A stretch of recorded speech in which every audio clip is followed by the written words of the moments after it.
Welcome to the pattern for I Love to Love Shawl. I'm just going to introduce this scrumptious pattern and shawl for you. The pattern is, let's see, it is 4 pages. On the first page here, you'll have the introduction to the pattern. You have the QR code that you can scan and get this introduction that I'm actually giving right now. I've written down which tools to use, the tension, the diagram, and the yardage. I've given an example of how you can work this shawl in the quality of from Ann-Gerd, which is a very, very crisp wool.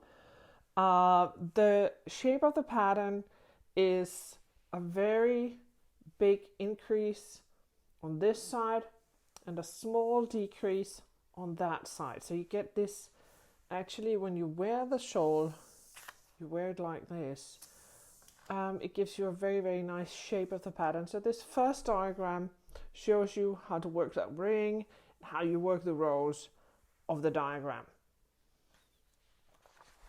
On the second page, I have mapped out the complete diagram of the shawl according to the yarn used here and according to the pictures that I've shown you.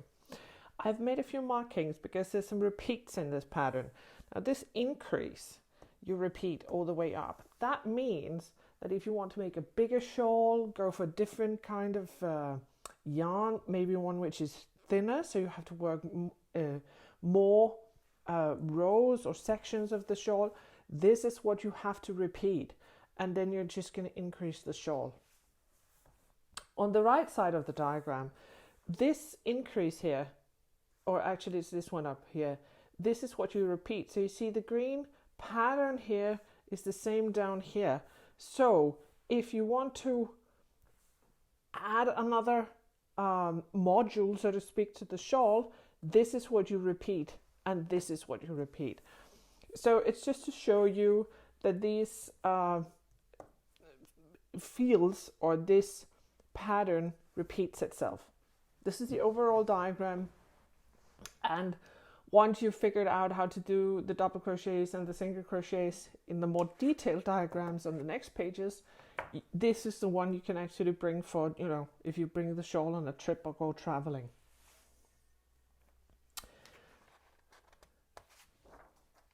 Here you have the diagram and you have how to start the diagram. This is me when I work the shawl. I line out which ones have I done.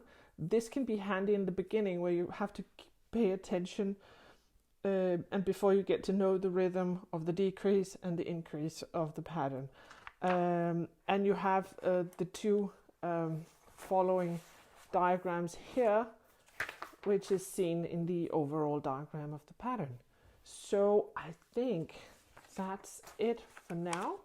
I would just like to mention that it is a great stash buster. So if you have yarn hanging around on your shelves or in a basket, use it. You can work these different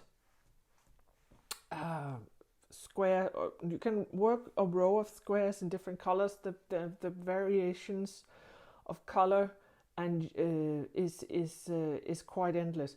Just one piece of advice: if you change color, stay in the same yardage or the same yarn, because if you work a thicker yarn here than down here, it's going to increase a little more, but again, it doesn't really matter once you start wearing the shawl. So that's really a way for you to improvise the shawl itself. Thank you so much for buying this pattern and supporting my work at Ann-Gerd.com. I hope to see you back for one of my other patterns soon. Bye bye for now.